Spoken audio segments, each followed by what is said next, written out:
असलामुअलैकुम crime update में लियाकत तुसीं वेख रहे हो मेरे यूट्यूब चैनल। थाना कोट अब्दुल मालिक की हदूद दे विच एक बड़ा अफसोसनाक वाक़या होया है कि मकान का तनाज़ा, 3 मासूम बच्चों का बाप, उसनूं वालिद और भाई ने मौत के घाट उतार दिता है। यह मकतूल की बीवी जिहड़ी है वो इंसाफ की अपील मंग रही है कि मैनू इंसाफ दिता जाए कि मेरे मियाँ नूं नाहक मौत के घाट उतारा गया सी, जिहड़ा एक ज़मीन का इशू चल रहा सी। ओवरऑल मुकम्मल तफसील नाल डिस्कस करांगे। साडे इस चैनल सबसक्राइब करो, बैल आइकन बटन प्रेस करो, कमेंट विच इज़हार ख्याल लाजमी करना। जी दोस्तों, शेखुपुरा का इलाका है गुलफिशां टाउन, थाना कोट अब्दुल मालिक। इत्थे इस रज़िया का विआह होया सी। इसकी शादी नूं तकरीबन 8 साल हो गए। इसके 3 बच्चे हैं। जिस घर दे विच रह रही सी, ये घर तकरीबन ना जिहड़ा सुसर है और इहदा देर है वो रह रहे हैं। और ये मकान जिहड़ा सी 8 मरलियां दे सी। काफ़ी अरसे तो इन्हां दोनों भरावां दी चक पलस चल रही सी, तनाज़ा चल रहा सी। दोनों दे नां 4-4 मरले आए सन। बड़ा भाई कहंदा सी कि तू ये मकान छोड़ दे, ये प्लाट मेरा है। रियाज दे 3 बच्चे हैं और इसका जिहड़ा दूसरा भाई है सी, वो वालिद भी उहदे नाल ही आया सी। उन्होंने काफ़ी दफ़ा इस दे नाल लड़ाई की कि तू घर खाली कर दे, ये घर साडा है। इस दे वालिद ने कहा अजय मैं जींदा, ये घर ते हक मेरा ही है। इसी तरह गल वधी वधी जिहड़ी है ना वध गई। इसी तरह घर दे विच झगड़ा होया। झगड़े के दौरान की पता इन्हां दी प्लानिंग है सी और इहदी बेगम ने FIR कटाई है। रियाज दी ने उसने ओवरऑल सारा कुछ उहदे काला चिट्ठा लिखवा दिता है।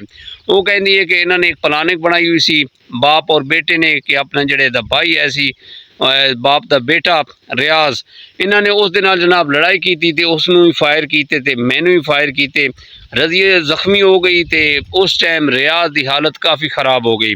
1122 ते कॉल हो गई सी कि रेस्क्यू नूं बुलाया गया, फिर 15 ते कॉल की गई, इन्हों हॉस्पिटल शिफ्ट किया गया तो रियाज जानवर ना हो सकिया, उसकी जी ना हलाकत हो गई सी। और मेरी जी हालत आई वो काफ़ी ख़राब आई, मैं जख्मी हो गई हाँ। बाद इसी केस की ये मुदई रज़िया बनी जनाब। इन्हें FIR उन्होंने कटा दी। उन्हें इंसाफ मांग रही है वज़ीर आला पंजाब मरीम नवाज साहिबा तो कि मैनू इंसाफ दिलाया जाए।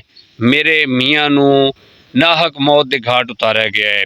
मेरे 3 बच्चे ने ते असी बड़े गरीब हाँ। ये हूँ कह रही है कि मैनू इंसाफ दिता जाए। देखने हैं कि हूँ कानून की इंसाफ देंदा है कि आया वाकई यही रोला है। ये वालिद और जिहड़े इन्हें इल्ज़ाम आयद किए ने, जिहड़ी इन्हें FIR कटवाई है, देखने हैं कि अदालत हूँ की इन्होंने फैसला सुनाती है।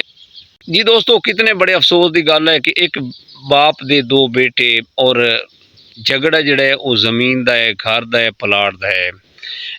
हर जगह ते कोई ना कोई इस तरह का इशू चल रहा है। जमीन का तनाज़ा चल रहा है, जमीन उत्थे ही रह जाती है जनाब, ते बंदे नहीं रहंदे जिस तरह इस घर दे विच होया है। जिहड़ी इसदी रियाज की बीवी है रज़िया, उन्हें दे 3 बच्चे जिहड़े ने वो यतीम होए ने।